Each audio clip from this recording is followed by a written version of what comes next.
Hi, wrestling fans. Welcome to uh another show. Shit, that's off to a bad start already. There's a cuss word within the first 5 minutes. Oh boy. Okay, Bob Saget, help me out. Anyway, so welcome to AIWF Ringside Wrestling. I am Mad Matt Carter. With me, as always, Hall of Famers Brian and Reagan Danzig. Rick Diesel is not with us. He is out somewhere assembling bicycles for Santa Claus, and with something that he does every year with his staff. So he's not going to be able to join us this week. I was hoping he would, because I have been wanting to ask him about his recently discovered hatred for Texas wrestling. And we're talking about, world class, the Von Erichs and all that kind of stuff. He does not like that show. And That's crazy because some people think that that's like the best wrestling of the time. You know, so Yeah. I would like to hear what he has to say, but who knows? If we'll ever hear it, by the time it comes around, he probably have forgotten because he's old. I mean, I remember watching it and being entertained and liking it. I mean, it wasn't as good as Mid Atlantic Jim Crockett's wrestling, but I mean, it was I liked it. That's mhm. what I watched when I would go to my grandparents in Florida. That's what was on their television. Oh, really? Yeah. So yeah, um, so that's where I knew it from. So I don't know why it was all the way down in Tampa, but it was. I don't know. I mean, they had a syndication on ESPN that the 1 hour show that came from the Sportatorium went all over Mhm. the country, I think. And then This my grand, they had a local show that they did in Fort Worth, and I found some clips of it on YouTube, but that was their weekly 2 hour program for the actual hmm. territory. And when Cornette was there, Cornette has talked about it at nauseum, talking about how bad that boring and long that show was. Like, they would give him directives like, "Hey, go out there and just talk for 5 minutes." 5 minutes, that's long time, man. That's But a they would, long time in a ring. yeah, he would say like they would have like captains matches where they would have like you know a tag team, and each team member would wrestle a singles match, and then they'd come back out again later in the show and wrestle a tag match, and the matches would just go on forever. And he talked like it was just like the worst local syndicated television he'd ever been a part of. So I'm just like, well, with that glowing review, I'm not going to look it up, because Yeah. Hey, maybe I will. yeah, It I know sounds you like like bad sounds like wrestling. my So, bag. yeah. So, yeah, you can look it up. Chat with Radar. Oh, okay. I'm sorry, folks. I'm being distracted by the NORAD Track Santa website tonight as Santa gets ready to take off. I uh I met him. I met him last night at Speedway Christmas, and he told me he wanted to going to try to avoid NORAD again this year, but I can't do it. I mean, so let's see here. Now, Scott Steiner and Braun Breaker were on ESPN the other day during the broadcast of the Cure Bowl. Scott Steiner's son played for one of the teams, not Ohio, but the other team, the team that was in red, and I can't remember who they were. But while they were interviewing Scott Steiner and Braun Breaker, his son actually caught like a 40-yard pass and got a big first down for the team. And then they had their backs to it and didn't even see it. But I think Braun Breaker, because they were talking to Scott Steiner, he was looking, and because you heard when the guy made the catch, you heard him go, "Whoa!" So I think Braun Breaker might have seen it, but that was kind of cool, man, to see Scott Steiner and Braun Breaker on an ESPN football broadcast. And there's clips of it on YouTube if you want to check it out. I'm not going to show it here because they popped me for copyright, but it's definitely out there, and it was a cool moment, man. It's like I don't know, man. Wrestling WWE anyway is getting got a lot of momentum, man, and getting in the mainstream media again. And ESPN's going to buddy up to him because Joe Tessitore is the lead announcer on Raw now, and he's one of their big football announcers. So it was a cool moment. I really enjoyed it, and it just lasted a couple of minutes. But I don't know if y'all wanted to talk about what we're seeing with wrestling now, like moving back into the mainstream. Could we be Yeah. seeing a resurgence like the Attitude Era in the late 90s? I don't know. Yeah, I mean, it does seem like it. It seems like, you are seeing the people, they're, you always see stories about Brock Lesnar's daughter, who I think is, a shot putter. Is that what they're called? I For guess. whatever college she goes to. And yeah, you do see it more, in the mainstream again. And you see more people, in general, just talking and knowing about wrestling, which is great. Mm-hmm. Yeah, a lot of podcasts that I listen to that aren't wrestling related, comedy or movies. They'll just be talking and just wrestling. Mostly WWE, but a few of them will talk about AEW. But just talking about being wrestling fans, and I think just now again, I think it's just popularity in wrestling just kind of goes up and down, and now is one of those high moments where Mhm. people uh, feel comfortable that they're actually watching it, but then they also it's in the mainstream so much they feel comfortable talking about it. Mm-hmm. Because when it's not in the mainstream, it is very weird to say you like wrestling. Like, Mm-hmm. I know that there's been years that I've said, "Oh, I like wrestling," and they're like, "What?" And it's not just the you know, the usual thing people say about wrestling, but just very strange that you would watch it and stuff. So I'm glad. I think it's a good time right now for wrestling. You know, whether or not you want to talk about AEW success or not, I mean, there's still, several organizations that are on TV that are doing pretty decent shows, putting on, the Ring of Honor had their pay-per-view this weekend, and it was really good. And Did you get it? I did not, but I've watched on the TikToks. Oh, okay. So, but I did watch last night JCW Juggalo Championship Wrestling. Oh, Somebody was Jesus. live streaming it. It was good. Live streaming it on TikTok. So I watched Willie Mack and Colby Carino. They had a really good match on that. So, there's just lots of wrestling going on. There's lots of wrestling on TV. There's a lot of wrestling, out in the world now, around the city. You probably can't, at this point, you can't throw a rock without hitting an indie promotion, which I think is great too. So I think it's a good time to be a wrestling fan. Yeah, especially not in this state. I mean, there's a promotion in every town.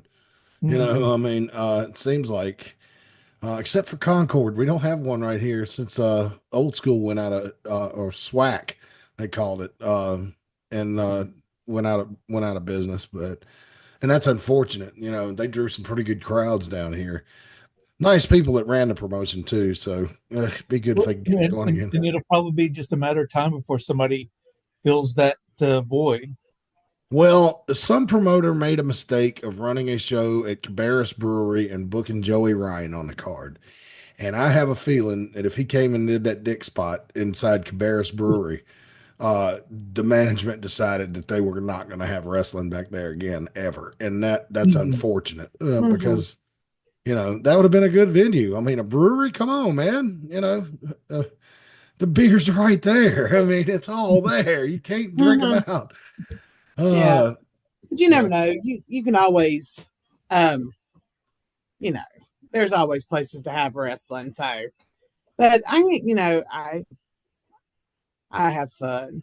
I like it. I try to watch. I try to watch when I can. Like I said, we've had a really busy before Christmas weekend Mhm. and stuff. So we did Christmas stuff Friday, and like I said, we went to the drone show at the Dash game, or not the Dash game at the Dash Stadium Yeah. last night. So we've been super busy. I am excited about it being on Netflix because I feel like I might have a better opportunity, not with SmackDown, but like with Raw, to be able to go back and actually watch the whole show, Mhm. not just it um, on Hulu, edited down. So Mhm. um, I'm going to try to do that. I did watch. No, I don't know. I was going to say something. I forgot it. Never mind. My cat got up on me and I forgot stuff. So Well, there's only two more episodes of Raw on USA Network, and then they moved to Netflix. They'll have one tomorrow, the 23rd, and then one on the 30th. And WWE is doing a thing where they've tried to give their people more time off around the holidays, and so like Raw, I don't know if Raw was this past week, but this Friday's SmackDown was definitely canned. You know what I mean? It was in the can. And stop petting that cat on the live show.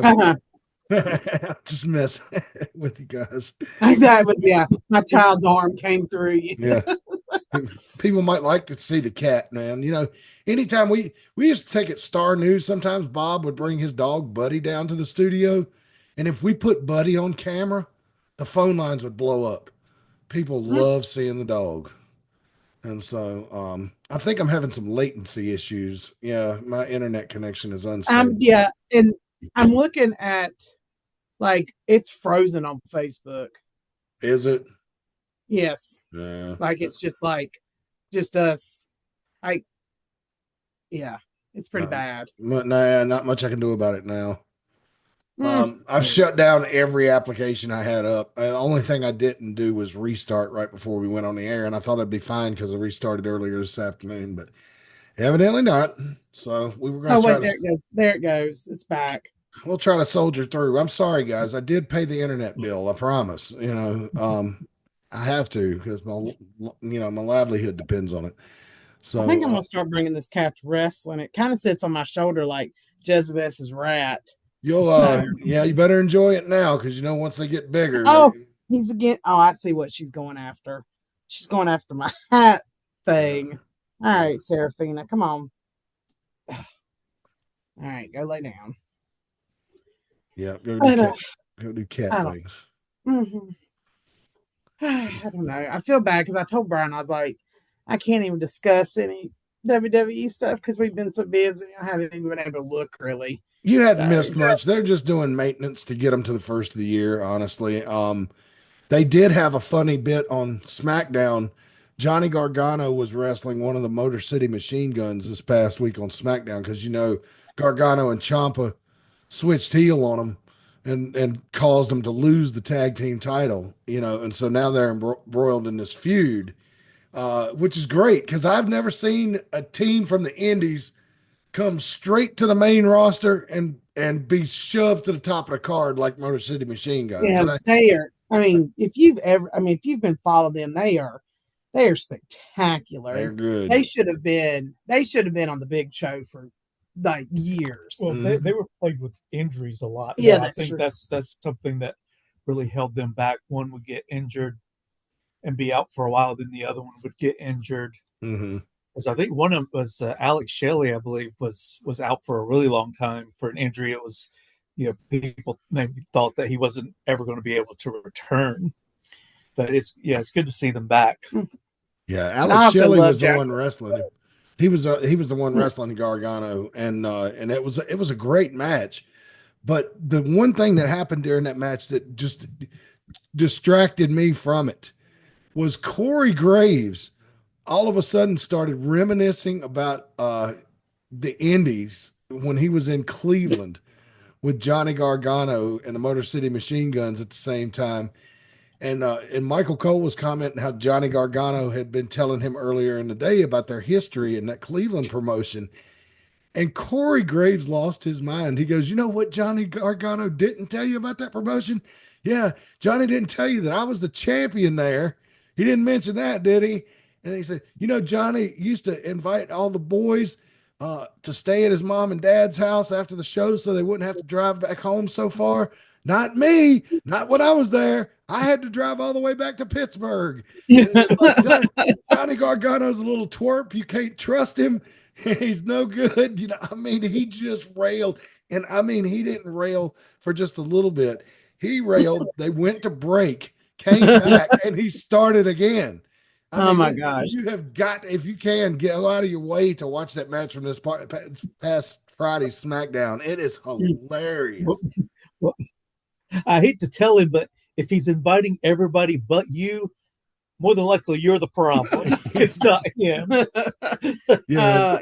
I did. It's just like, man, everybody at work is such jerks. Well, it's it's more than likely you're the one who's the problem. Yeah. That's funny. I do like to hear this though, because for so many years they were like everything they said, was just completely fed to them, completely, it's not. I like to listen to commentary. I don't want them to go off on too much of a tangent, but I do like it when things go off on the rails a little bit. So that's funny. I'll have to try to find that. I am excited because I've been seeing the promo picture for what is believed to be Pentagon Junior. So I'm excited about that. I'll have to start watching them because I really like him, and I want to see how they used him in the WWE. I believe he's, from what I saw, he's going to be on the first episode of the Netflix show. Yeah, so I'm excited. So he's fantastic. Yes. So. Have you heard that they're holding Ray Phoenix? Tony Khan extended his contract. That's Ray Phoenix's brother, right? Penta. Yes, they're brothers for reals. Yes. Yeah. Have y'all heard that they extended his contract and they're not letting him go to WWE, but they're not using him? So he's just sitting there collecting a paycheck. So after oh my God, that's terrible. But if you think about it though, I think that this will benefit them in the long run. They're going to get the heat of the debut of Pentagon Junior and let that run its course for a while.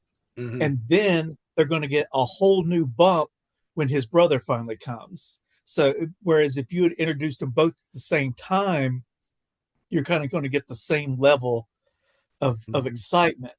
But now you're going to have two debuts instead of one. So I think Tony Khan may end up shooting himself in the foot on this one, just being spiteful. But I think he's going to end up. It's going to end up better for them in the long run. Yeah, I hope so. Dutch Mantell said on his podcast that if he was booking it, what he would do is he would take Penta, do like you said, Brian, get a lot of hype and momentum off of his debut. Then when you get a date on when Ray Phoenix is coming in, then have another team start messing with him, beating him down on a regular basis, and all of a sudden, here's the hero. And they have a huge following.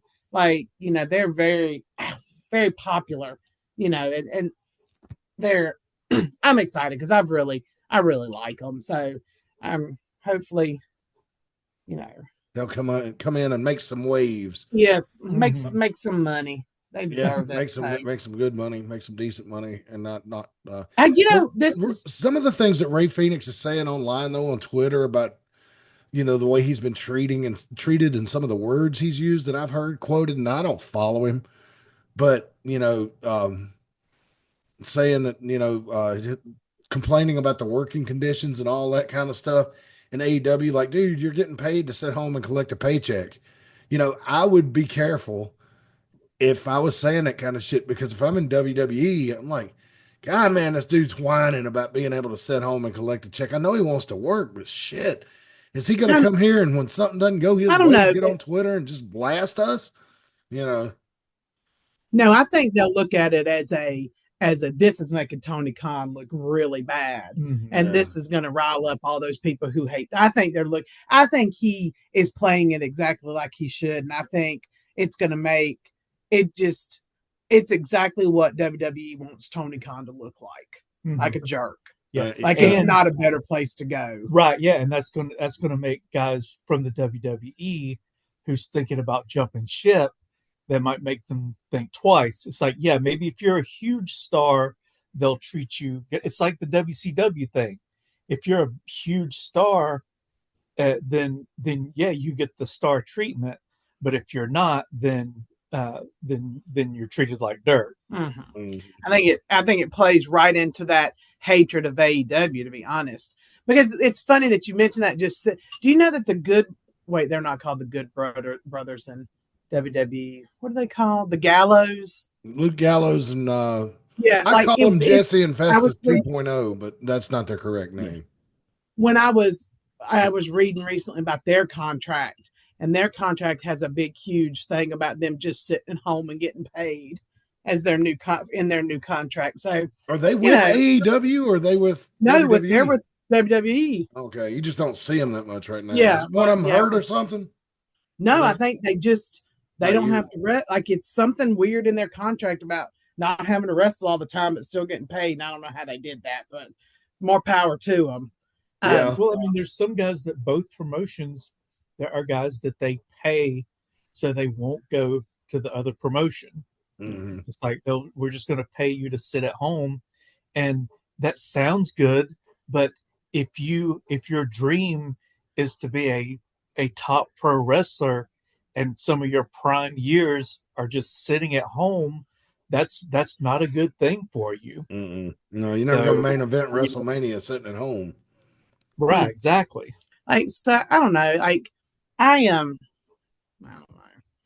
And I understand like getting the paycheck, but I would want to wrestle, just me personally. Mm-hmm. But so. Right. And again, you might be getting paid a good amount of money to sit at home, but you don't want to get paid a good amount of money. You want to be one of the top stars. You want to be at the top, and the way you do that is wrestling. You don't get to the top by just sitting at home. Yeah.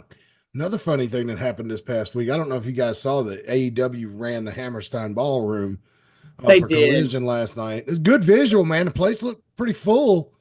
So I mean, that's good. But I mean, how could it not look full? Yeah. Well, I mean, it seats like 3,000 people, I think.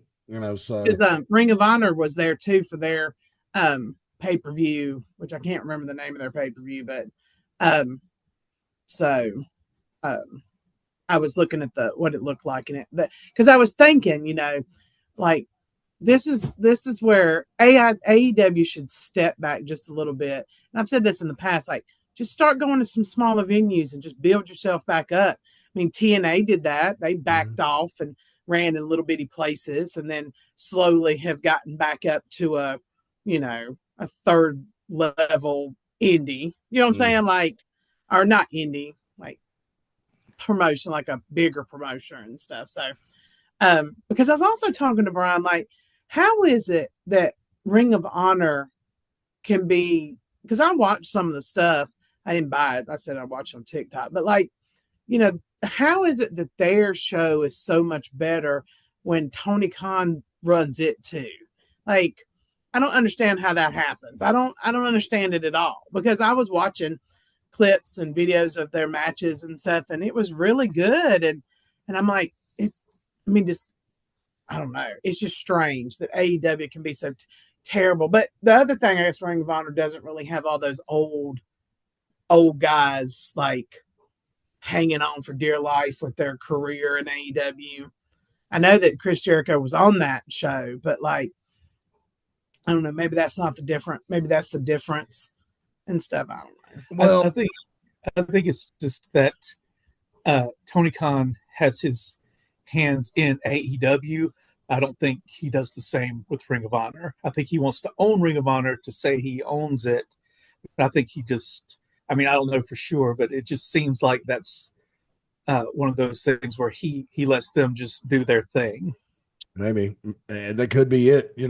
I was just having a conversation with my neighbor today about NFL owners and how if they hire good management to run the teams will be better generally, right? If they keep their hands out of it. That's like the worst example is Jerry Jones in Dallas. He's always trying to micromanage the football team, and they hadn't had success in a major way since the 90s, since the first few years he owned the team, and they've been either mediocre or stagnant or just bad since then. And you look at another team, my team, the 49ers, who rest in peace, are not going to the playoffs this year after today.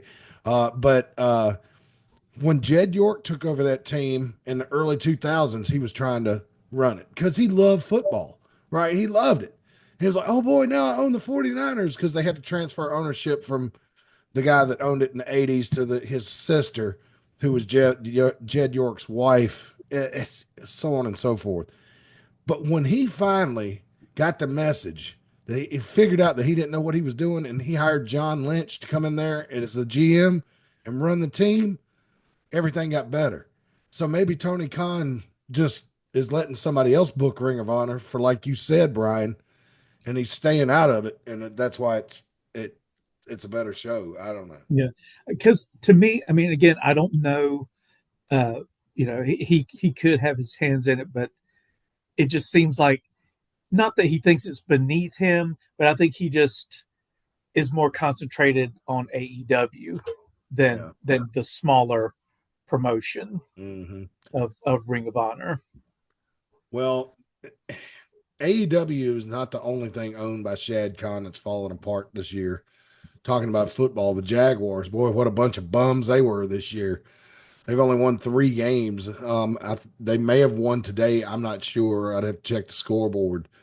But Tony Khan's supposed to be top statistician for the football team. So, and it was just last year, the year before, the Jaguars are in the playoffs.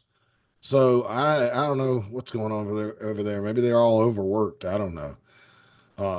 But yeah, when I was watching I was watching the Jaguars earlier, and I was like, man, Tony Khan is having a shitty week, boy.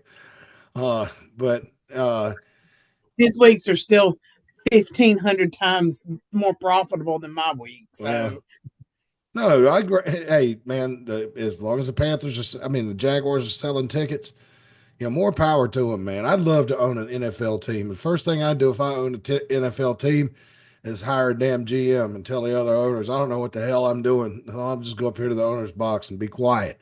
I'll sign the checks. That's the thing, though, when you have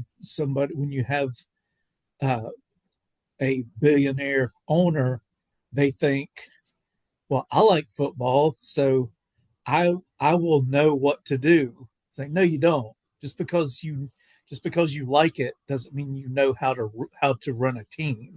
But that's same as a wrestling promotion. Just because you love wrestling and you know what you like, you think, well, I'll just apply that to a wrestling promotion, and it just doesn't work. It doesn't work. Like even with restaurant, I mean, going even down to something small, restaurants. Like you love, I watch not Kitchen Nightmares, but is it Kitchen Nightmares? Yes, the Gordon Ramsay show where he goes in and these people are trying to run a restaurant, and it's like, oh, I love food and I'm a good cook, but they don't have any idea what the business aspect of it is. So, no. But yeah, you do have those people that are like that. So, but yeah, it's I want to see all wrestling do good, and I feel like that I don't think this show gets enough traffic. Like our fans know where we stand, the people that normally watch this show, but nobody wants to see AEW go out of business. We want it to thrive. So, but I'm gonna tell you what, man, they shouldn't be. You heard that they pulled all of their people that were going to be on GCW at the Hammerstein Ballroom from that show, and had pulled them from a lot of other GCW shows. It don't look good when the billionaire is picking on the little independent promoter. And the the guy that runs GCW has said Tony Khan has not reached out to him at all. They've heard nothing from AEW. Nothing. Like the talent calls them up. Hey, they say I can't come do the show on this and this date, and it's been more than one person. Which is Tony Khan's right to do that. But while WWE is partnering with small independent promotions and wrestling schools for the ID program and bringing people up off the independents like the Motor City Machine Guns, AEW's taking a shit on them. And so, like, if Tony knows as much about football as he says he does, you don't want to shit on the colleges. That's your feeder system, for new talent. So, I'm saying, it's like, I don't know what he's thinking, man. Is he just petty, or is he just not thinking? No,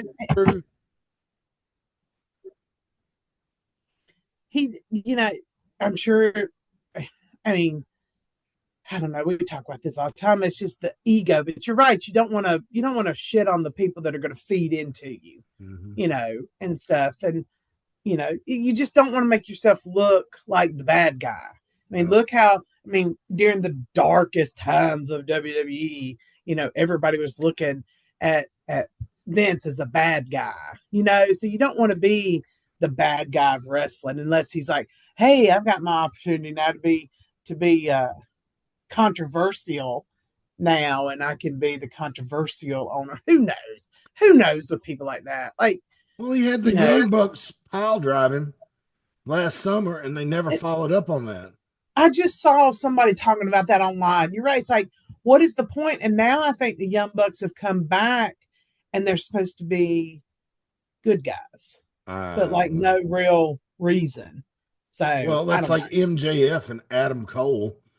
You know, they one of them suffers an injury, and then when they come back, they pick up the feud. But now they switched roles, you know, with no explanation. And so, although MJF did get a good line on him, I don't know if y'all got it going around last night when MJF told him, it said, you know, you've been having a lot of health problems with your knees, with your spray tan, you know, with your cavities. He said, because I heard that your dentist didn't seeing you anymore, which I thought was a great line because of him and Britt Baker have broken up. Because, you know, if I'd have been in that crowd, I would have done the old Kelso, burn!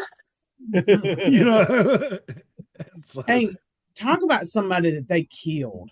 I mean, Adam Cole was so popular when he was going in, when he had went into AEW the first time, and like, you know, so over, and they just killed him. They just killed everything about him.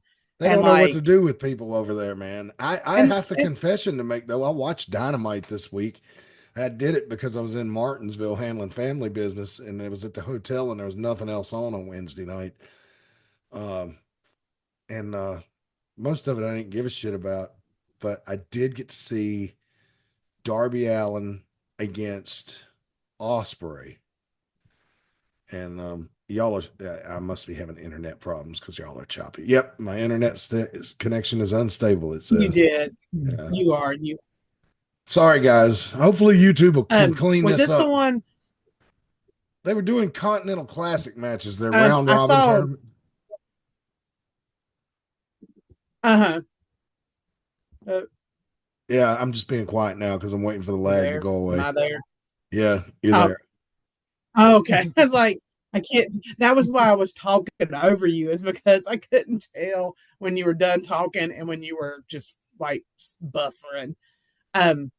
What's so funny is like I watched that video online, that match online, and everybody's talking about how he killed Darby Allin with that what is it called? Where he put him on the apron and put him under his legs and had him like he had his arms hooked under his legs, and he had his, I don't know what it's called. I don't remember. I showed you. Yes. And they were vicious. Like, he killed him because he went from the apron to but it was flat. Like there wasn't anything. That was like the least dangerous thing they did.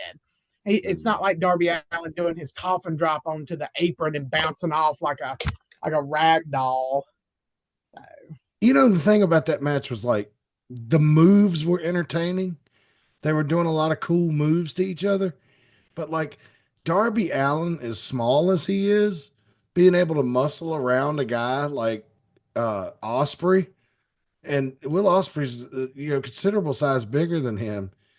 It just is like I'm watching a cool cooperative routine here with some painful moves, but it's clearly not a fight. Right. You know, and I hate to say that because those two guys are talented. And although I think Darby is suicidal and is trying to kill himself, because I think he wants to die at a young age in a public fashion, so people will remember him. 27. Yeah. The something 27 like club. It's something like that. Why in the world? You know, I mean, but that's his prerogative. You know, if he wants to go up to and try to climb Mount Everest, you know, and he says he's going to plant the AEW flag at the top of it. No, they're going to find him and the AEW flag up there next to Green Boots. They'll be like, was he ripped apart by a Yeti? Yeah, I don't both. You're right. Both of them are very talented, but what they're talented at is not wrestling to me. Now, I am not gonna. I don't want to. You know, like.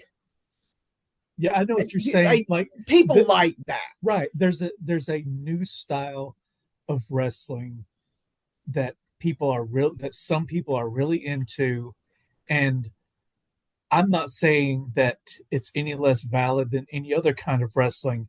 I'm just not into it because it doesn't look like a fight. You're like you said, it looks like a choreographed dance.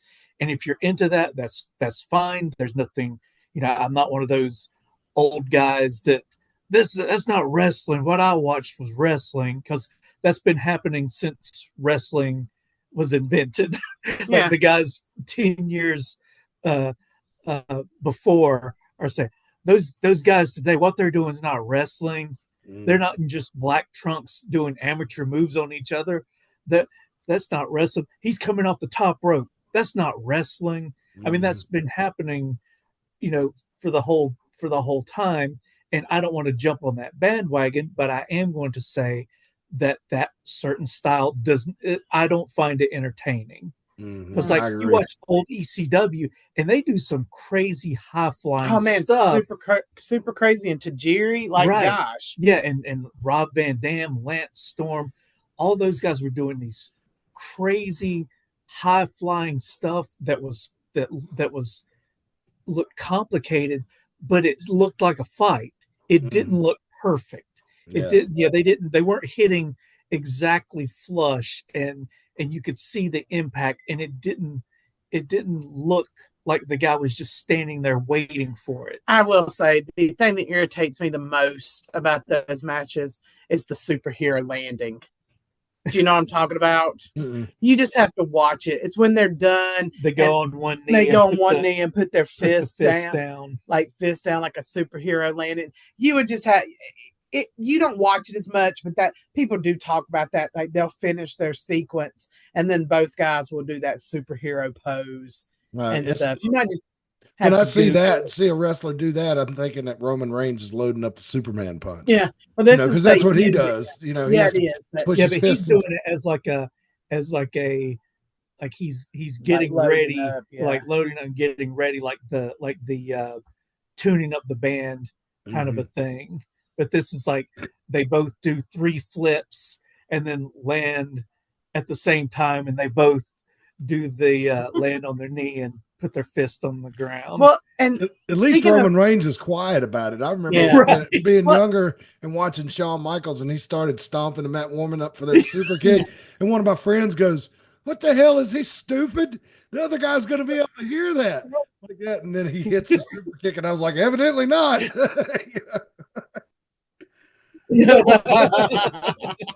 Because you know what else AEW has done now? They've already killed Ricochet. They should not have. This is the thing about Ricochet. He is a fantastic wrestler. He's a fantastic high flyer, but he cannot talk on the mic. No. He is terrible on the mic. And he was stupid for going on that podcast and said there'd be no AEW without Ricochet. Well, there was for 5 years, dumbass. Like, and I don't know if I don't know. I don't know if that's part of his gimmick or what, but people are now throwing toilet paper at him, like rolls of toilet paper. God, and what's a shame is he just needs to be quiet. That's why he was so good in Lucha Underground. They had him in a hood and he didn't talk very much. You are not the first person on a podcast to say that this week. I heard that on another podcast too. Somebody was saying the exact same thing. Man, he was perfect in Lucha Underground. He didn't say shit. Yeah. I mean, and because I watched his match with Will Ospreay from a couple of weeks ago, and they do very similar things, but I feel like Ricochet does do it a little more, like with a little more oomph, like with because I don't know, sometimes it looks light, sometimes it doesn't. I don't like the ones that look so light, and so that was why I quit watching Ring of Honor 15 years ago, because they were doing very similar type of wrestling at that time. But yeah, the first ones that really do Ring of Honor back in those days was the first ones that really went to that flippity doo style, right? Yeah. Yes. And I like flippity doo. You look at, what Javon Evans, like he's a flippity doo, but he's like his flippity doo is better. Oh like my God. Did you guys see him on an NXT Tuesday night? He got his throat stomped by Ethan Page and blood flew out of his mouth. And his father lost his mind on Facebook Oh my God. And I'm not going to use anybody's shoot name here because I don't want anybody going in and harassing this man or everything. But I mean, if I saw what happened to Javon Evans, if that was my kid, I'd be concerned too. I'd want a fucking phone call. I mean, that was vicious. And I like jumped up Yeah, I out of my saw that. seat. We were at the hotel. That's I texted you and Rick Diesel just right after it happened, like, oh my God, they just killed Javon Evans. That was, but he stuck his nose where it didn't belong. So he had it coming. Sorry. And that's what happens. Yeah. But no, it was, I mean, I don't know. It's just, like you said, kind of going back, like I want, when there's more wrestling, the better wrestling is. Mm-hmm. When there's people and they're in competition with each other, organization wise, wrestling is better for it because because the biggest lull, one of the biggest lulls that I've seen in wrestling was when WWE bought WCW, and they were no longer competing against each other, and WWE got lazy. Mm-hmm. They weren't trying to outdo WCW anymore. They didn't have competition. And you could kind of think about that too, like there in the very beginning of WCW when they didn't feel like they had any real competition, like they were terrible. Like, and so, I love wrestling. I want to see wrestling do well. I want to be able to turn on when I want to and watch TV wrestling. But did you hear AEW is supposed to be going on to Max with their whole catalog, and then they're going to have whatever they call theirs PPV.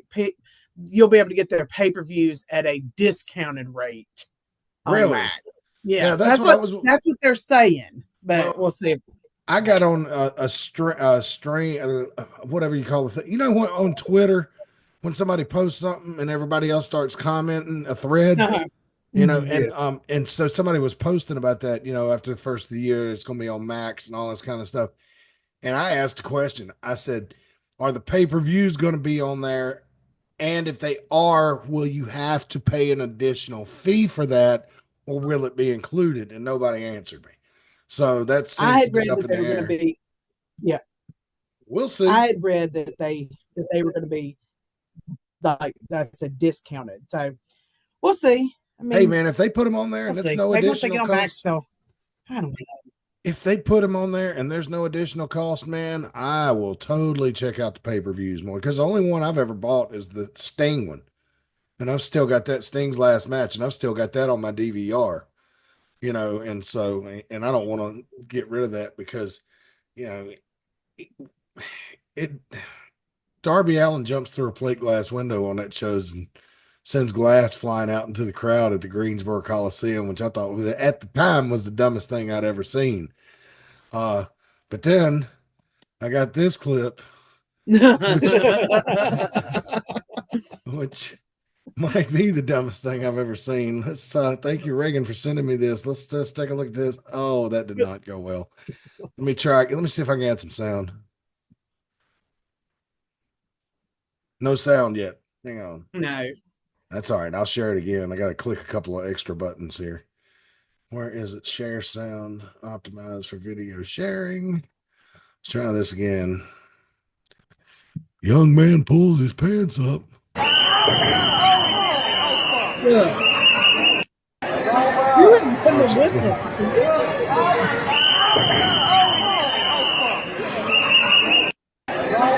Trying to figure out what happened here. Oh, I see. The guy holding him up looks like he was like he was trying to keep from slipping off the apron himself. Watch his feet. Watch his feet on the next one. Watch right here. See, I think he was like, he lost his balance. Yeah. It was like it's either slide off after he threw him. It's either me or him, And I'm sorry, buddy. You're landing on your head. You're supposed to.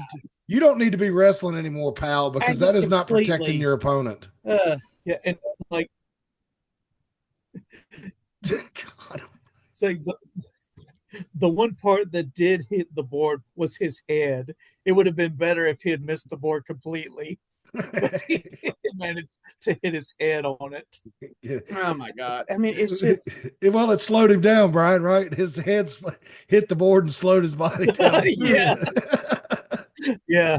Yeah, there's vertebrae in his neck, slowed it down a little bit. I think I see. Well, and I'm looking at this myself. I do believe I see broken light bulbs there in the corner on the ground. So Yeah, this you're wasn't right. a very smart person match to begin with. Yeah, there are some light bulbs. Yeah, that's Oh. that's some mercury and some shattered fluorescent bulbs there. I kind of thought that was the Wentworth Armory at first, with that stuff hanging from the ceiling. We talked about that I earlier. told you that I had to make sure that wasn't us. I know. It'd be, we'd really be over with the fans then if we put something up and it was us and we were making fun of it.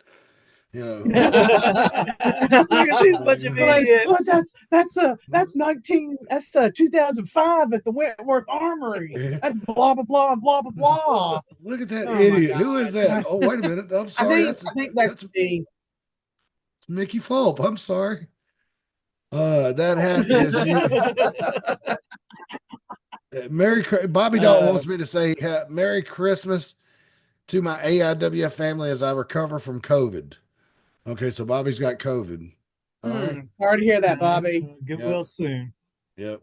Wash them hands, Bobby. Lord, Sing happy birthday. That's how long you're supposed to wash your hands, people. You're supposed to wash your hands for the whole happy birthday song.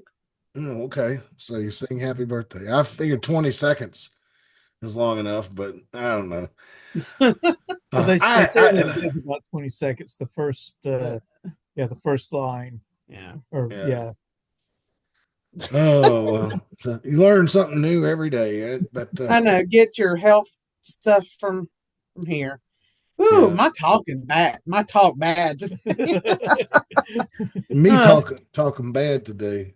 Oh my gosh. Let's take a no, I don't want AIWF Ringside Wrestling. Why am I not signed into Twitter on fucking my I computer? do think here during our hiatus, let's get people to start sending reels and TikToks like that of people making bad decisions in a wrestling ring. Yeah, if you send us a good one, man, we'll put it on the show and give you a shout out. Yeah. I think that's almost because I feel bad because sometimes I come across so many that I'm sending Matt like one right after another, and I'm like, I'm spamming Matt with all this bad wrestling, but sometimes I can't help it. I sent you something recently that was funny from TikTok on the wrestling. Oh, I don't remember. Let's see what's going on over in WrestleTix and see what people are selling tickets for. It posted this afternoon. If you're attending this afternoon's taping at Hammerstein, please reply below or DM me pictures of the crowd. Wide shots encouraged after the TV portion begins with any notes you may have. Thanks. He'll actually report it. I did that last time we went to a WWE show in Charlotte. I sent him some crowd shots.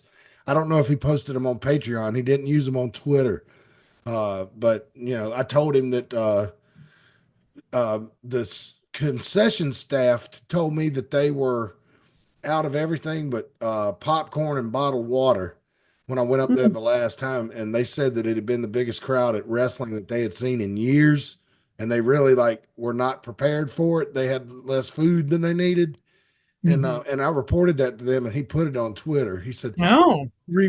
His quote was, "We received reports that that no, motherfucker, you had one guy message you." And let's be honest, I wanted a damn hot dog. Yeah, I was actually looking for peanuts, but they stopped selling them inside the Spectrum Center, which is kind of taking the fun away because if you sell peanuts, then your venue is automatically a peanut joint, which means you can throw shells on the floor, which makes it feel more like home to me. No, I don't throw shells on the floor at home, but you know what I'm saying. I mean, it's just I guess you can't do that anywhere anymore. I remember I do it at the ballpark, Texas Roadhouse, but I guess because they're outside, maybe. Yeah, I don't know, but I mean, they got brooms at the Spectrum Center too. They ought to be able to afford them for what they charge to go in there and watch a damn show. All right, here's Collision. Oh, look at this. Maybe Showcase. it's running small business. All right. AEW Collision Saturday, December 21st, 2024, 7 p.m. 51 since last update 2 days ago. Sold out. Oh, very They do nice. really well. It seems like they do really well with their pay-per-views. That's Maybe not they a should. pay-per-view. That was Oh, it's Collision. not. Oh, the Collision. Where are they at? Where The were they? Hammerstein Ballroom. Hammerstein. Yeah, current setup $14.91. Tickets distributed $14.91. So okay. Oh, let's see what else we got But here. that's a big wrestling area. What, New York? New Wait, York? what? New No, York? the Hammerstein like itself. Oh, Yeah, but what I'm saying is that ballroom like has like, you know what I'm saying? Like that is wrestling. I could imagine that's one of those places like there's wrestling coming here. We're going, you know, and it just, I mean, here is Raw's debut on Netflix from the Intuit Dome out in Inglewood, which is next door to the football stadium where they had WrestleMania a couple of years ago or last year. And it's interesting. If you're going down the 405 toward LAX and you look to your right, you can see over there, and those buildings look like a couple of big spaceships just sitting out in the middle of the city, way off the interstate. It's kind of neat looking. All right, so current setup 14,856. Available tickets 2,224. Tickets distributed 12,632. Days until show 16. Here's the map, so you can see all the blue that's still available. And it's usually green right here indicates like new sections that have been opened up. So it looks like they're going to have a healthy crowd for that one. what about the Charlotte show for AEW? Oh, see if I can find that. I might have to look that up on my own. Royal Rumble, Holiday Tour, Madison Square Garden, RH Final Battle. Getting into stuff that's already passed. Monday Night Raw, Bridgestone Arena, Nashville, Tennessee. It's February 10th. Yeah, I might have to look that up on my own. Hang on, let me get in my Ticketmaster account. Ticketmaster account. I sent you something to your regular messenger from this. I remember I talked about this guy called Big Trouble Ben Bishop. I had seen him on he jobbed on an AEW, but he's like 7 foot tall, and he did a really, really good job. Like I really enjoyed watching him, and so I follow him on TikTok, and he's so funny. Like he makes fun of indie stuff. It's right on the nose, and it's just so good. And you So sent it you could where? just check that out some other time. But Oh, you I sent sent it my to your text regular. message. Yeah, I don't know how to send TikToks to your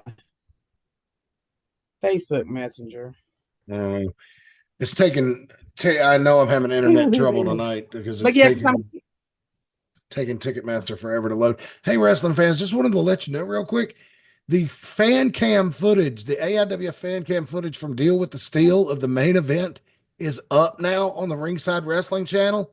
And I apologize I know that a lot of that footage is blurry and pixelated and stuff like that, but I filmed that stuff with my iPhone, and the cyclone fence has been the enemy of cameramen it is. since it was invented. And so Yes, I am so sorry, but please watch it. We only have like 76 views, and with all those celebrities in that match, we need to pump those views up. So if any of y'all got any robot accounts or any type of burner way you can stir that algorithm up a little bit, feel free. And that goes for you, for our fans in India, man. I need some hits on that thing, it's just, I don't know. It's just frustrating. All right. I found the chart for AEW. Doesn't look much different than it did last week. When is that shot? When is that? January 6th? Oh, wait. January 4th.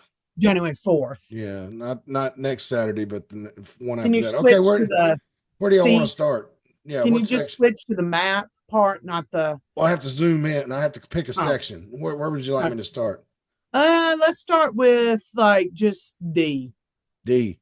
All right. Just right there, right smack in the middle. Yep. All right. 123.30 for third row. It's not. That's actually very reasonable for third row. Wait, 123? Yep. It isn't bad.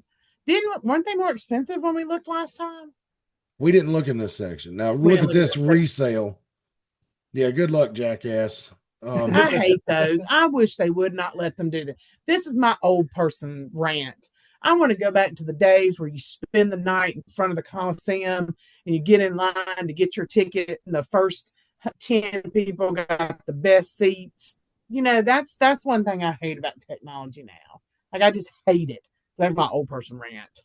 Well, see, now these are the VIP seats, right? Where you get So, to go back. If you look here, look this 480, 440, Yeah. but that's what the meet and greet and all that other stuff.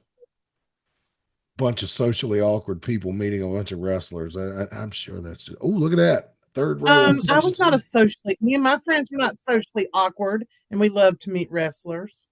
Yeah, but did you pay $400 to do it? Absolutely not. Right. There you go. So Absolutely not. We went and stalked them. that's pretty good right there. 107.40 for third row in section C. So you're gonna be in the corner right here. Let's see what we got over here. Description: glass seat. What the hell does that mean? What? It says glass seat. Look. See the description? Glass seat. What does that mean? Glass seat. Doesn't sound very comfortable. Wait, Wait, so glass seats and honky are the seats that are right up there up against the glass. Like, you know what I'm saying? Like the hockey glass. So it'll be right behind, or so they'll be right behind you, the hockey glass. Yeah, so I don't. Okay, so the seat's not made of glass. No. Good. I see. Yeah, I mean, those are pretty reasonable ticket prices. Say. But let's go over here to where you're going to be on camera. Much higher. 183.80, which for the fourth row is still pretty reasonable. Now here's some of your Challenger VIP, around $300 after you get done with all the fees and stuff. Yeah. So it looks like all the package seats are selling pretty good, but like 117.40, so that's across from the camera. 83.75, that's more reasonable. That'd probably be the seat I was going for. Yeah.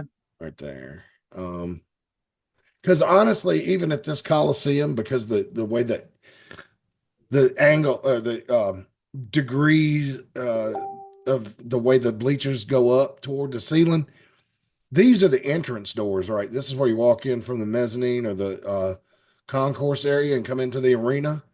If you go up much higher than like this, it's like you start like the seats start kind of getting kind of high.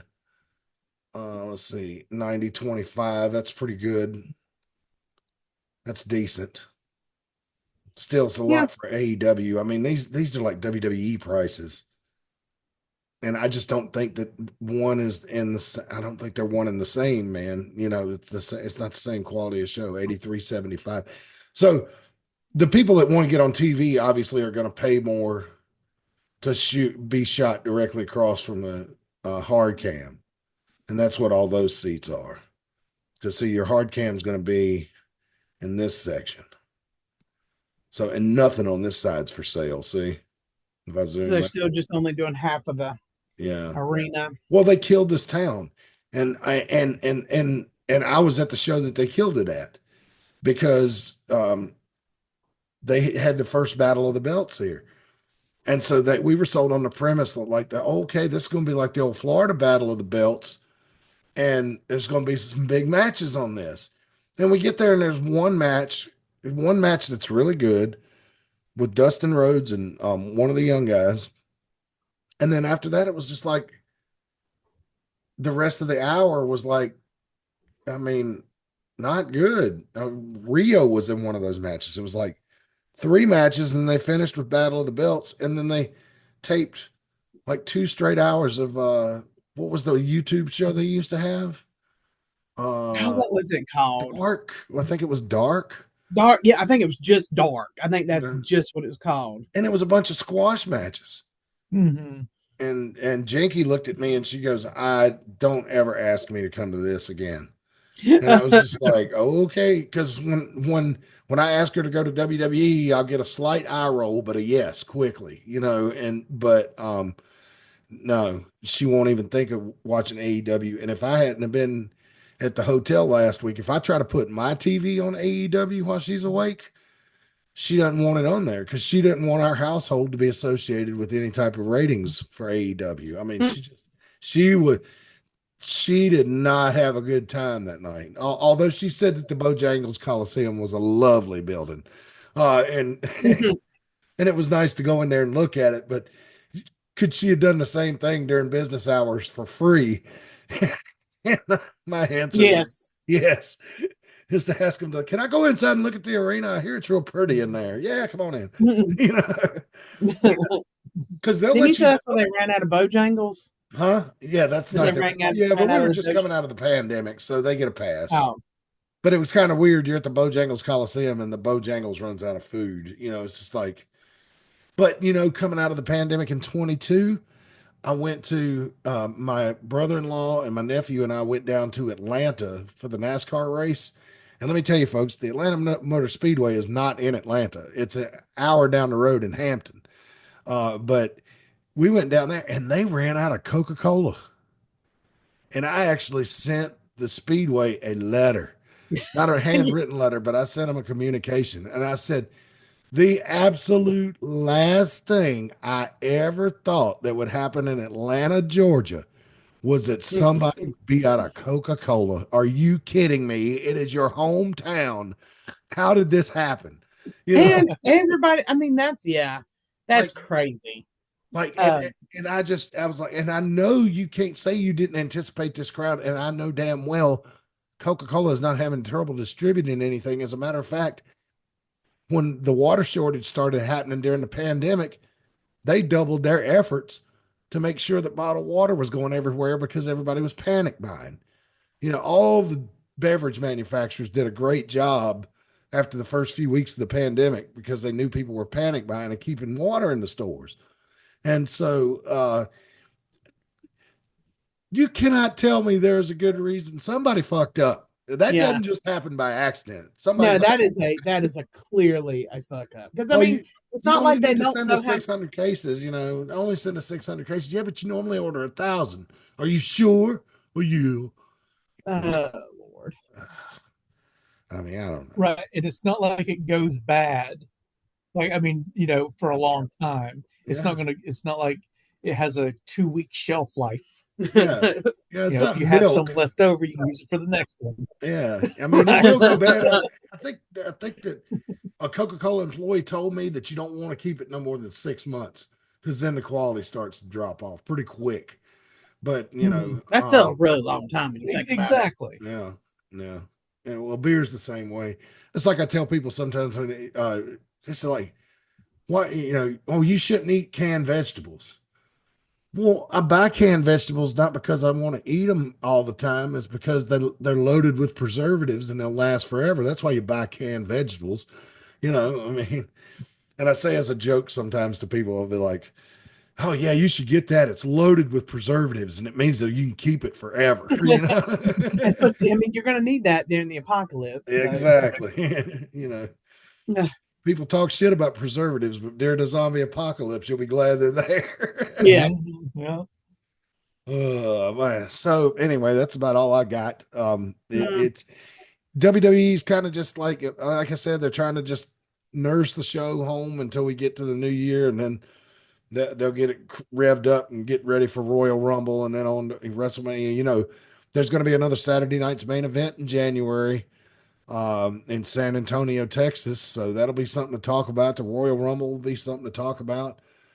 If any of you go to AEW and Charlotte on January 4 and have a testimonial after it's over with. Tell No, us what I you would saw. love to go, I would but if love to anybody have wants to you on. donate tickets to me, I'll take them. I'll go as a reporter. I don't know. I don't listen to the radio much down here anymore, and I hate to say that. I'm such a radio history nerd, but the I don't way know the last time I listened to the radio. streaming and all that stuff is going, man, all the linear forms of uh, adver- uh advertising and getting content is kind of starting to fade away, it seems like, but I'm sure there's some radio station down here running a contest giving away tickets or something like that. If you could research online, maybe you could win them. You know, I mean, you had a pretty good streak of winning WrestleCade I tickets used to be there good for at a while. winning tickets, but it's fallen away. No. Well, you smarten up the WrestleCade promoters on this show, because I have a feeling at least one of them watches, and you're bragging about how many years you won, and I bet you they just took your name and threw it. Well, I'm going to tell you though, if they took my name out and threw it away, that's probably illegal. So, lots of rules about contests and stuff. Yeah. So. Yeah. Well, yeah. Good luck proving it in court is all I I know, that's what I said. Well, that when so many people win out of your contest, I mean, the chances of, if you enter, you know, maybe they didn't have to have so many winners this year. Maybe. Yeah. Well, I know you guys don't listen to Cornette, but he has an expression called "Wouldn't you know who won the pony?" And that comes from like a story that he had heard years ago about Nick Goulas's promotion out in Nashville. That he was like, "I'll bring the kids, everybody, and we're gonna put all the kiddies' names in a drawing, and we're gonna give away a pony." And so all the kids get excited to see that on TV and think, "Oh man, if I go to wrestling Saturday night with mom and daddy, I could win a pony." And like anytime they did that, it was always like Nick Goulas's nephew that would win, or a family friend, and the wrestlers would be like, "Well, wouldn't you know who won the pony?" This is not wrestling related, but did you hear what happened at the Charlotte Hornets? No. With prizes? So they pulled a bunch of kids onto the court and told them that they were gonna give them big presents, and they gave out like PS5s on the TV, and then when they took them off camera, they took the big presents away and just gave them a jersey. Oh no, they didn't. Yes, they did. They did. That's a hell of a thing, Reagan. I hope you're telling the truth. Google it right now. Googling it right now. Google it. I saw it on a news story. I tell you, Michael Jordan got out of there just in time. Charlotte Hornets toy giveaway. Hopefully your internet works fast enough for you to find it. Toy scandal. Scandal, I guess is what we search. Charlotte Hornets PS5 gift prank goes wrong. Charlotte Hornets apologized. Thought I was lying. Gift giving. Oh, but then the device was taken away when the camera stopped. Okay, this is CBS News. All right, so this is a pretty reliable source. Dated December 18, 2024. The Charlotte Hornets have issued an apology for a recent skit involving a gift and a young fan. During the second quarter of a game against the Philadelphia 76ers on Monday, the Hornets performed a skit where a child was brought down to court to meet the team's mascot, who was dressed as Santa Claus, CBS Sports reported. A letter from the boy to Santa asking for a PlayStation 5 was read aloud. Then a cheerleader gave the boy a bag containing the video game console. While the cameras rolled, the boy seemed elated to have received the console. Once the camera stopped rolling, though, the video game station was taken away from the boy, and he was given a jersey instead. The boy's uncle is told he would not be able to keep the console. A clip of the incident went viral on social media. I bet it did. The Hornets issued an apology on Tuesday saying the skit, quote, missed the mark and, quote, included bad decision-making and poor communication. Simply put, we turned the ball over and we apologize. We have reached out to the family and are committed to not only making it right, but to exceeding expectations. We will give him courtside seats for the rest of his life and a PS5. We will be providing the fan with a PS5 that he should have taken home last night. A fucking ad just popped up. Sorry. Close. I swear the internet used to be free, everybody. I remember those days. We will be providing the fan with the PS5 that he should have taken home last night, along with a VIP experience to a future game. Oh, and that's sweet. He's going to be able to relive all that trauma over again. The team said, according to CBS Sports, Our goal is and will remain to elevate the guest experience for every person that enters the Spectrum Center and to show our fans how much we appreciate their relentless support. The Hornets have won 7 games this season and lost 19, according to ESPN. Basketball star Michael Jordan sold his majority ownership in the team to a group of investors last year for a reported $3 billion. And when it subsequently bought into a NASCAR team and ran for a championship this year. So whatever the issues with the Hornets are not Michael Jordan's problem. Well, they aren't his problem anymore, and they don't seem to be related because they're in the shitter. And that I cannot imagine everybody I've ever met associated with the Hornets. They are such nice people. You know, they are trying to sell you tickets, so of course they're going to kiss your ass. But I mean, even when you go in there for a game, the staff is so helpful at the Spectrum Center. I mean, just a great bunch of people. And this is such a heelish asshole type move. You know, it blows my mind. I couldn't believe it. You know, that's why I questioned you, Reagan. I had to Google it. That was just so outlandish. I could not believe it. I mean, that's like Ted DiBiase kicking that basketball away from that little kid years ago. Remember that? That was terrible. That I laughed at that. That was just a basketball, though. Yeah, but he told him he was going to give him $300 if he bounced it, 15 times, and then kicked it away at the last one. WWE tracked down that kid and interviewed him a few years ago on the website. So that was pretty cool. He's actually a successful family guy now, He was like it didn't sink in until he got back down to the seats with his mother what had happened, because it happened so fast, and he was just, but this is you take a PlayStation 5 from a little kid at Christmas time. I mean, God, Scrooge. Yeah. I mean, that's just, how do you think that is a good idea? Like, because from what I've heard and read and saw, like, they didn't say it was a prank till everybody started bitching about it.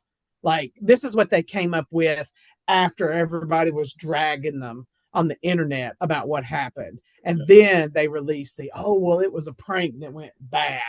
But that, to me, that doesn't make it any better. No, it doesn't.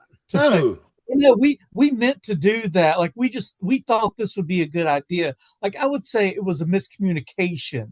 Like, the person, like, we intended to give it to them, but the person giving the prize thought we were, like, I would say that. To say there was a miscommunication. Right. Yeah. To say, no, that was the plan all along. Like, that's worse. That's like an evil hidden camera prank show. Something they would do, right? Like in that movie the movie John Ritter did a long time ago where he had the Hell TV. Where he got sucked into the satellite. Remember the hidden camera show? We thought it would be funny if we told this local woman her husband had been killed in a car wreck. Watch her reaction. Like, what the hell, man? I mean, that's like something you would see in a movie. Do you know what I'm saying? Like a comedy. Like some Christmas movie that's about, Christmas movie starring The Rock or something, or Stallone. Like, where the villain takes the PS5 from the kid and then Stallone kicks his ass. I mean, just like, oh my God. Hey, can you imagine the meeting? All right, guys. So what we'll do is we'll bring a kid down to courtside and read his letter to Santa Claus, right? And then we'll give him a PlayStation.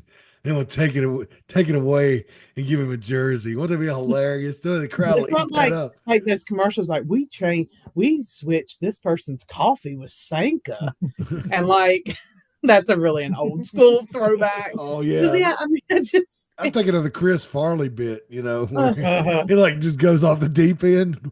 Yeah. What? I mean, it's just, as a parent, I would be furious. Like, that's crazy. That's taking candy from a baby. I mean, that's Mr. Burns level evil right there. Oh my God. And it happened right here in Charlotte. As if our NBA franchise wasn't shameful enough.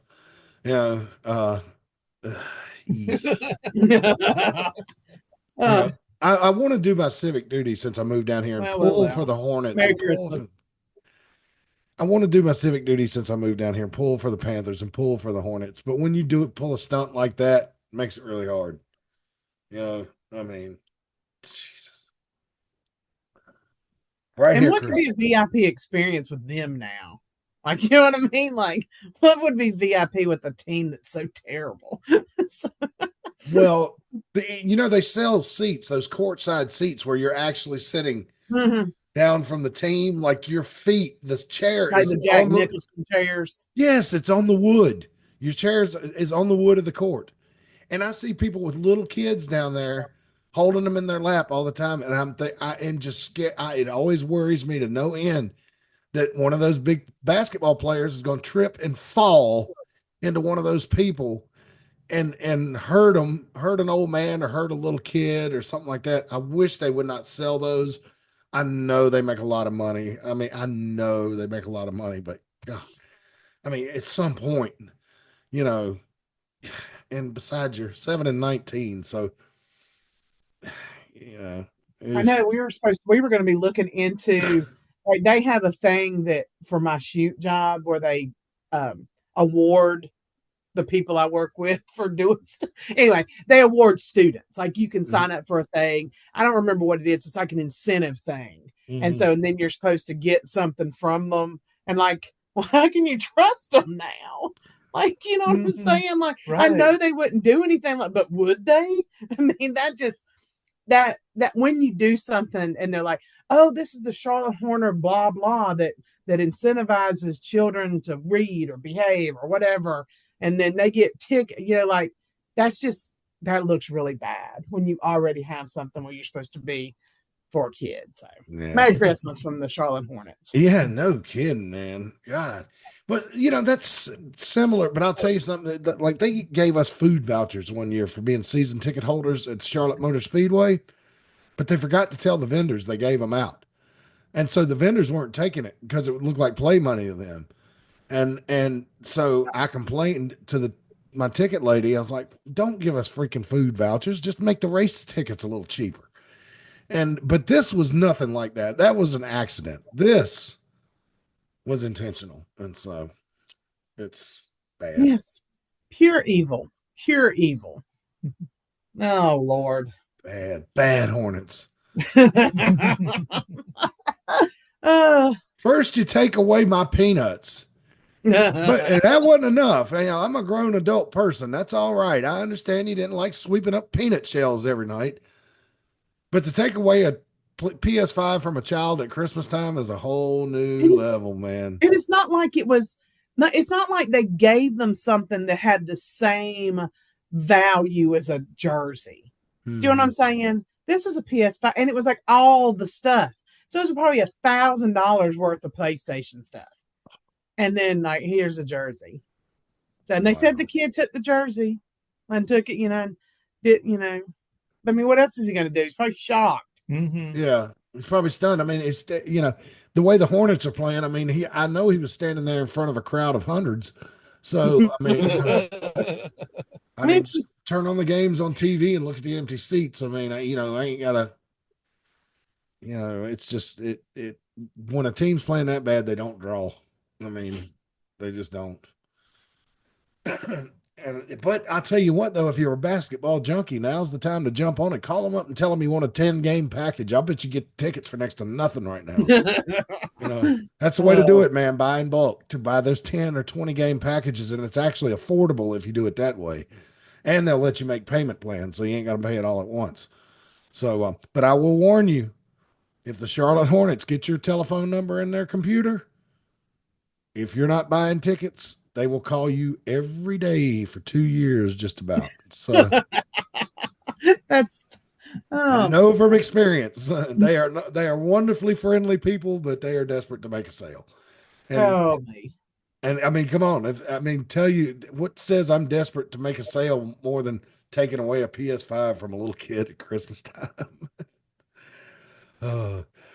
Well, that's about all I got. Brian, Reagan, y'all got anything else you want to cover? That's all I got to. No. All right. No. Well, Merry we hope you have a Christmas. Merry Christmas, and don't be like the Charlotte Hornets. Like whatever the Hornets do for Christmas, Hanukkah, Kwanzaa, solstice, Yule, whatever, do the exact opposite, and you should be fine. And so Yes. so for all of us here at AIWF Mid Atlantic, I wanted to wait a minute. Let me see if I can find it before we go. I wanted to play the Christmas ad from years ago. Oh yeah, the one with Wheeler Yuta, Yeah, the Wheeler Yuta then. Tyson looking very young. Who else is in it? Axton, Ray, Mhm. and Luscious. Well, he's not Luscious Kevin there, but he looks like Luscious Kevin. Guess he was Kevin. Was he Kevin Stryker then? He'll always be Luscious Kevin to me. Yeah, I found it. I just gotta wait for this ad to play. All right, I got to do something about that volume. That's going to blow the listeners' ears off. Hey, and it's on the Ringside Wrestling channel. That's why an ad played before it. Thank you, fans. Let's see. Here we go. So from Oh, you like that ad, not the CBS ad. Yeah, even if I watch it, it still generates revenue. All right, so let me see. All right, here is from several years ago the AIWF Mid Atlantic Christmas ad. Enjoy. Dashing through the snow on a one-horse open sleigh. Over the fields we go, laughing all the way. Bells, I can't read your handwriting, dude. Bells on bobtail ring? Really? Really?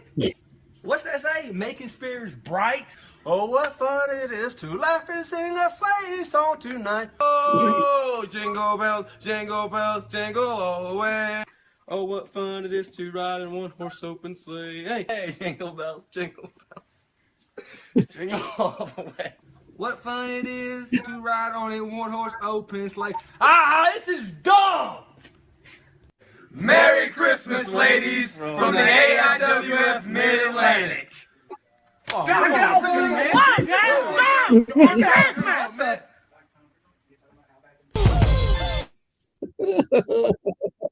It's hard to watch. That's one video I bet you Wheeler Yuta doesn't bring up and show the boys in the back.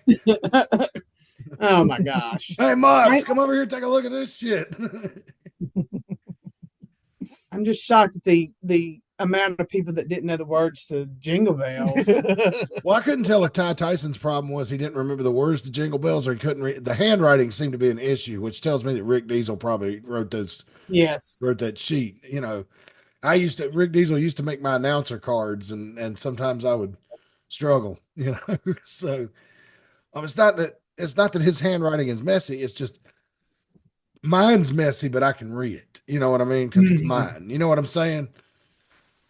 So, but anyway, so Merry Christmas from all of us at AIWF Mid Atlantic and all the other winter holidays. I'm not sure if we're going to be back next week or not. We'll wing it. We'll see what happens for New Year's. I don't know any reason why we won't be, but we might take a week off. I don't know. We'll see how it goes. But anyway, from all of us, got anything else you want to add before I give it the old Bob Caudle treatment? No. By the way, don't eat the yellow snow. Don't eat the yellow snow. Good advice. Good advice. All right, then. So from all of us to all of you, have a very, very Merry Christmas and a happy and prosperous and healthy New Year. And until next time, so long for now.